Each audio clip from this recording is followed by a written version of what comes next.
and welcome to another edition of Border Report Live. My name is Sandra Sanchez. I'm the South Texas correspondent. I'm coming to you live from Harlingen, Texas, deep on the South Texas border. This is the episode, this is the show where we bring you more deep issues into what's happening on our border region with Mexico, as well as what's happening in the northern region, because our border on both sides have really been heating up. So we're going to start today with some headlines talking about Mexico's security minister, which says the country has sent 37 more cartel members to the United States. The announcement came as the United States increases pressure on governments to tackle drug smuggling networks. In a social media post, Mexico's security minister Omar Garcia Harfuch described the individuals as high-impact criminals posing a significant threat to national security. 11 of the cartel members have cases in Texas, 5 in New York and 4 in California. This marks the third time in the past year that Mexico has transferred detained cartel members to the United States. Mexican authorities said that all had pending U.S. cases. And federal prosecutors served 6 grand jury subpoenas to Minnesota officials as part of an investigation into whether they obstructed recent federal agents during the immigration operations in the Minneapolis-St. Paul area. The subpoenas, which seek records, were sent to the offices of Governor Tim Walz, Attorney General Keith Ellison, plus the mayors of Minneapolis, St. Paul, and neighboring counties.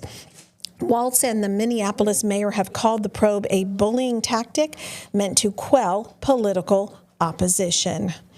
Border Patrol Commander Greg Bovino, who heads the Trump administration's big city immigration crackdown, said that more than 10,000 people have been arrested in Minnesota for being in the country illegally. He said that includes 3,000 of what he calls some of the most dangerous offenders in the last 6 weeks during Operation Metro Surge. He says agents taking part in the enforcement operation in Minneapolis have faced more violence than those in other cities. So what we've seen that's a bit different here is the organization of some of the groups. The groups are a bit better organized. They've got some excellent communications, and that coupled with a very poor response from the mayor and the governor, those two things coupled together make that a difficult operating environment at times. Bovino also highlighted the capture of 3 people with criminal records from Laos, Guatemala, and Honduras.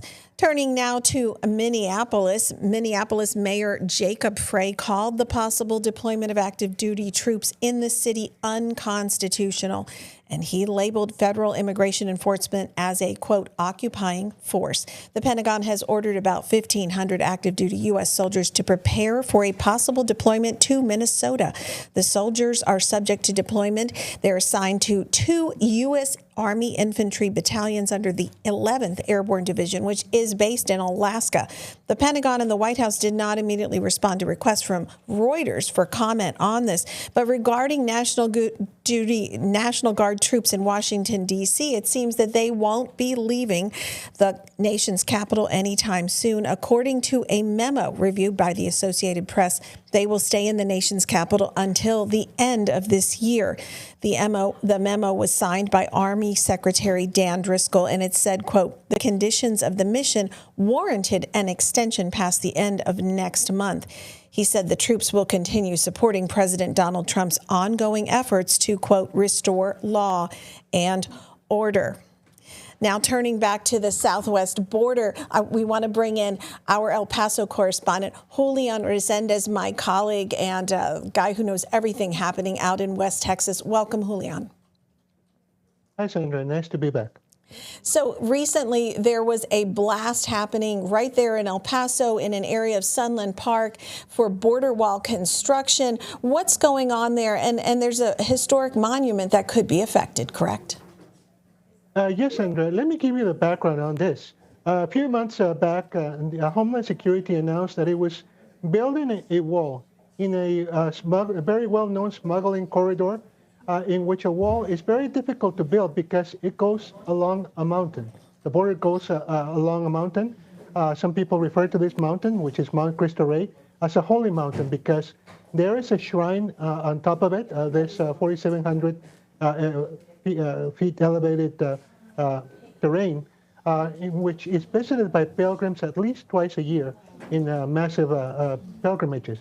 Now, in order to accommodate a wall in this smuggling corridor, DHS announced what some people saw as a very controversial action, and that is to start blasting at the base of the mountain, at the southern foothills of the mountain, to be able to install this fence that, as you and I know, consists of steel beams. They call them steel bollards, which can be up to 30 feet long. So it took a lot of people by surprise when first the authorities in Mexico started handing out flyers on their side of the border, warning residents, don't get too close to the border because there's going to be explosions. And sure enough, yesterday we saw the first evidence of this. We even got some video that we're showing here, the viewing public, of what those explosive blasts look like. And they're continuing. They're going to continue for the foreseeable future because this is very rugged terrain. And that's the same rugged terrain that has allowed the smugglers to operate in this area for so long. I think over there at the bottom left of your screen, you see the end of the border wall structure. And that's beyond that point, the smugglers have always exploited that terrain to bring in either drugs or undocumented migrants to the detriment not only of U.S. laws, but of the migrants themselves. I have covered numerous situations in which migrants who were brought across through that mountain have fallen and hurt themselves real bad. In some cases, there have been some fatalities. So that's what's going on. That's the explanation for the explosions. And those explosions will continue. Great video there, Julian. Tell me, how close to the actual historic structure, Mount Cristo Rey, are these explosions happening? I mean, are we talking a quarter of a mile? How close? Close. The structure is not close because it's on top of the mountain, and the trails that lead to the shrine are on the north face of the mountain.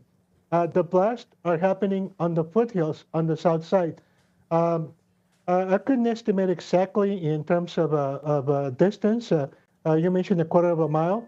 Might be a little bit more, just because of the elevation of the mountain.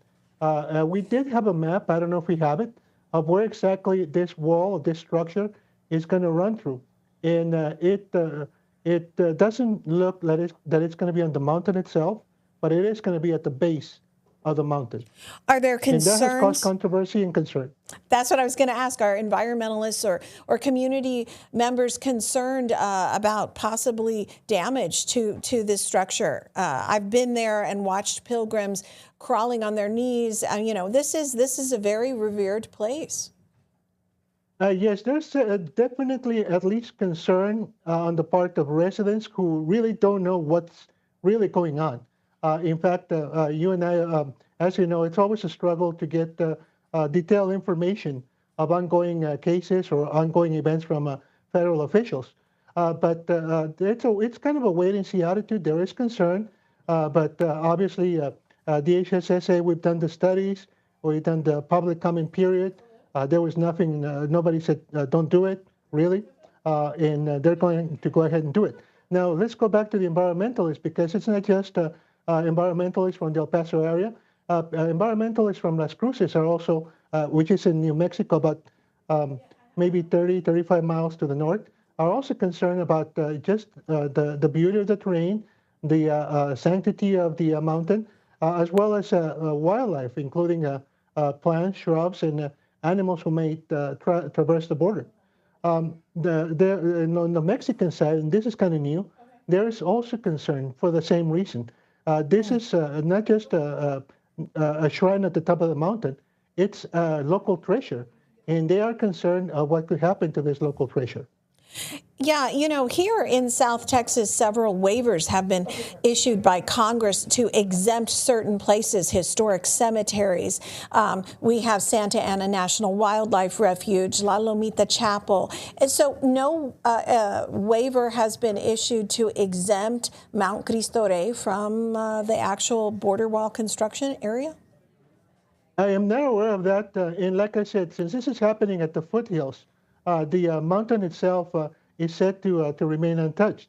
We really need to look into what's going on and see the definitions of what really is the mountain itself and the foothills. I wish we had that map that really clearly shows where that wall will be built. That way I could explain, visualize better for the public where that wall is going, where the mountain starts, where the climb starts on the mountain, and where the shrine is. Well, that's just amazing video, and I'm sure you will continue to follow that for us and bring us more information on as the wall continues to be constructed in this area. Julian, stick with us, and you stick with us. We're going to take a short commercial break, but when we return, Julian and I are going to talk about a very controversial area called Camp Montana, also out there in El Paso, where there have been some recent deaths of migrants held in detention facilities. Border Report Live will be right back. Stay with us.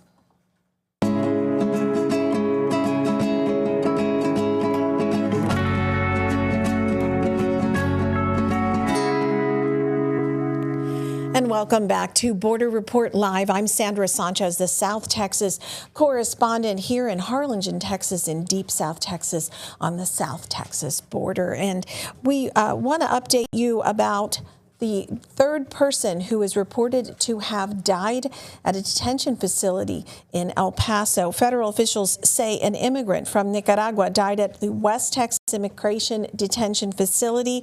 Immigration and Customs Enforcement agents say that 36-year-old Victor Manuel Diaz appeared to have killed himself last week at the Army's Fort Bliss base. That's outside of El Paso. I think Diaz was detained in Minnesota on January 6th and sent to the Texas Detention Center. It's commonly known as Camp Montana. Diaz was at the same detention facility where ICE says another detainee died as staff members tried to prevent him from killing himself. Local officials say that death appeared to be a homicide as the detainee was being restrained. His death marks the third death reported at that facility. Now, I want to bring in our El Paso correspondent, Julian Resendiz, again, who covers this facility.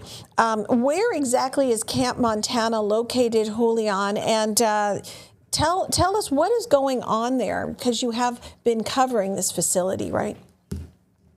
Sandra, a few months ago, the federal government announced that it was building a tent facility, a gigantic tent facility on East El Paso County, which is just outside of El Paso proper and actually into the Fort Bliss reservation.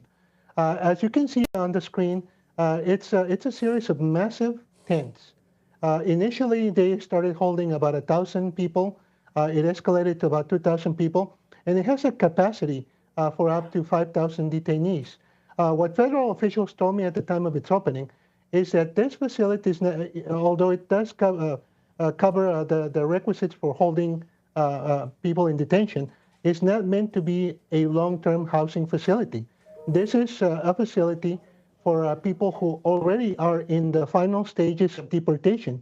And they're brought here to El Paso on this military reserve for a few days or a few weeks or perhaps a couple of months while they are repatriated to their country, whether that means Mexico or Central or South America.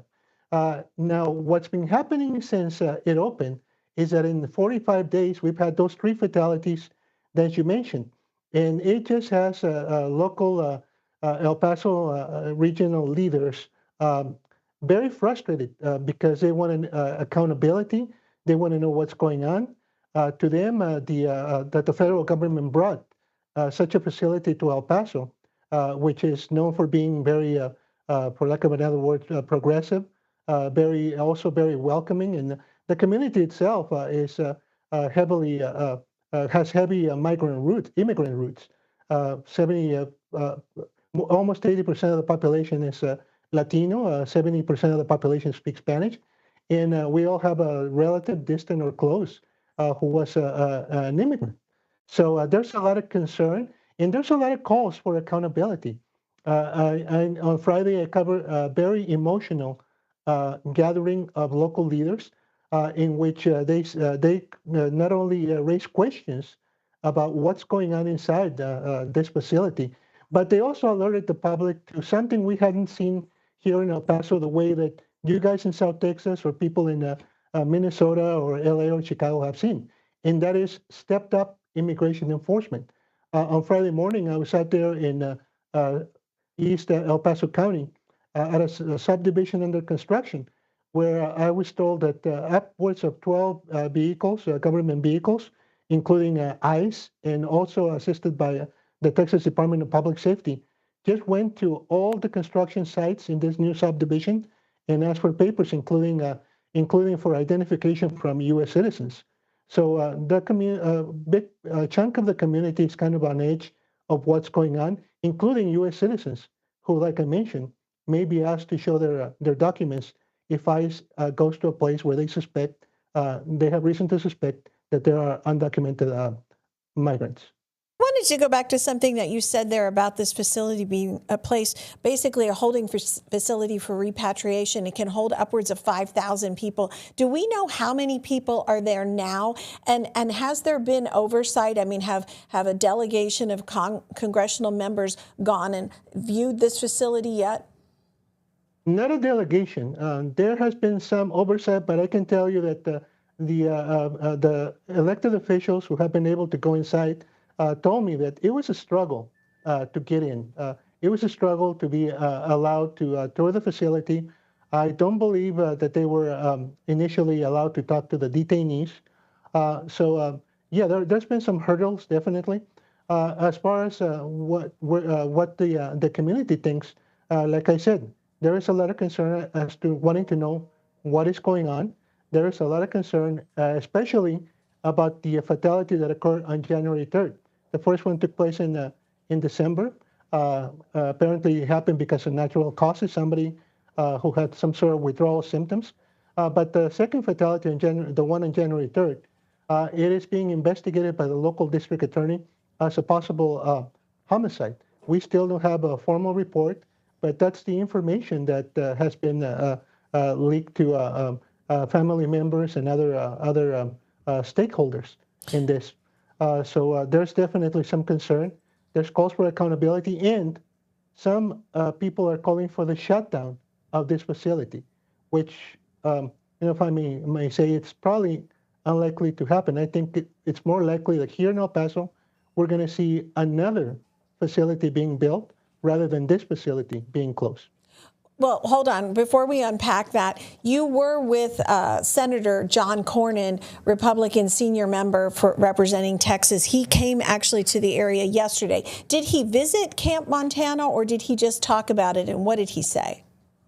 Senator Cornyn was one of the people who visited Camp East Montana, but that was before any of this happened. At the time, he called for a press conference at Fort Bliss, in which he expressed, he pretty much said that he was hoping that things would work out fine, that there was no reason for him to think things wouldn't work out fine otherwise. Now, he came back to El Paso yesterday. He was here to talk about economics and job creation, and one of the pieces of legislation that he sponsored and got signed into law. But because of the recent ICE activity at El Paso construction sites, he was asked about the ICE raids as well as the conditions on, or the deaths that took place on Camp East Montana. And the senator said, hey, if there's a need for an investigation, and I understand there is at least one investigation going on, let him investigate. So that was pretty much his position. He still supports the enforcement of immigration laws, and he also told reporters yesterday that there's nothing wrong with ICE asking questions of anybody. So he supports oversight of the facility, but he also met with some business leaders. Did they talk to him about what's happening with the construction industry with these ICE raids and how it's affecting the economy of El Paso? Yes, the county judge was there. He raised a couple of points. Obviously, he was very supportive of the senator and his efforts to bring jobs to El Paso. But the county judge mentioned that we need some other stuff to go along with that, such as making sure that our families, our workers, have the health insurance that they need, and how this would probably affect the ongoing immigration activity could probably affect that. And the senator pretty much said, well, if people get back to work, they will have insurance. Before I let you go, I did want to ask you, you mentioned there might be another facility built in El Paso. Are you certain about this? Do you have any more information you can share with us? That is the talk of the town right now, Sandra. Like I said, like I've said many times here on this show, here on the border, you and I, the residents, are sometimes the last to know what's going on, what Washington and Mexico City are working up for us. However, we know through national news media reports, as well as some alternate sources, that the federal government is contemplating another such holding facility in the El Paso area, specifically in East El Paso County, specifically the municipality of Clint, Texas has been mentioned. We don't have official information, but from what we have gleaned from some sources is that it's probably going to happen sooner or later. Well, thank you so much. Right now, there's nothing on paper saying it's going to happen here. It's going to be this big. Thank you, Julian. We got to go to commercial, but thank you for joining us, and we know you'll be on that story. Stick with us. Border Report Live will be right back.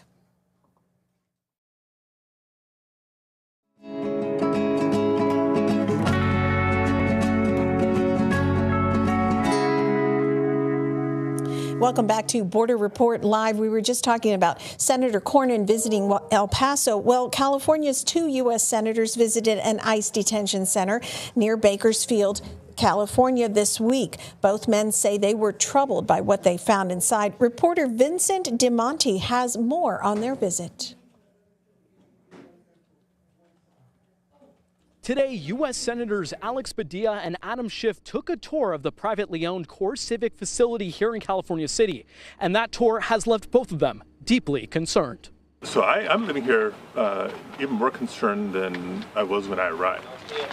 And to underscore the point, if the administration is true to their word, the population here is only going to grow. The ICE detention facility in California City is owned by the CoreCivic Company and can hold more than 2,500 people, making it the largest detention facility in California. According to the senators, 1,400 detainees are currently in the facility, many expressing concerns about lack of medical attention, poor water, and living conditions. We heard from detainees who said there was mold in their food. One described a salami or bologna sandwich that was moldy. Many described getting stomach aches from drinking the water here. Senator Schiff described talking to a detainee who had diabetes and was unable to receive the insulin she needed. She's been here for 2 months and is yet to receive treatment for her diabetes. That is very frightening. And others with other serious medical conditions that have not been attended to. People held in the facility are separated into different blocks, averaging around 85 people per block, with each given their own cell. The senators compared the conditions to a prison, and one that is leaving many within its walls emotionally and mentally exhausted. People are so worn down, and they feel like they're in prison, and many of them have committed no crime, apart from being here undocumented. A few months ago, immigration activist groups held a protest against the facility at a California City Council meeting. One of those protesters' mother was detained by ICE in Los Angeles and was held in the CoreCivic facility. It's very important because the people that are being detained in there need to know that the community is behind them, that they are becoming very hopeless, very depressed, and not seeing their family, not seeing their loved ones. Officials at the facility noted to Senator Padilla that conditions have improved over the past few months, yet provided no scale to compare it for the senators. We also reached out to ICE for a comment on the tour and the allegation of poor living conditions. We have not yet heard a response. But immigration is still top of mind even outside here in California City. Senator Schiff is in Bakersfield holding a roundtable with local members of the Sikh community and discussing the threats that the Trump administration is posing on their commercial driver's license. That discussion is still ongoing. Reporting in California City, Vincent DeMonte, 17 News. And before we let you go, I want to tell you one more story. Maine says it will halt the ability of federal immigration officers from being granted undercover license plates as reports of statewide enforcement operations service. So before we go, we want to remind you to check out Political Power Ranker. It is our partners there. It's a weekly show tracking the movers, shakers, and rule makers in American politics. And we want you to check that out. As always, we hope that you will check us out on several different social media accounts. From Harlingen, Texas, I'm Sandra Sanchez, and this has been Border Report Live.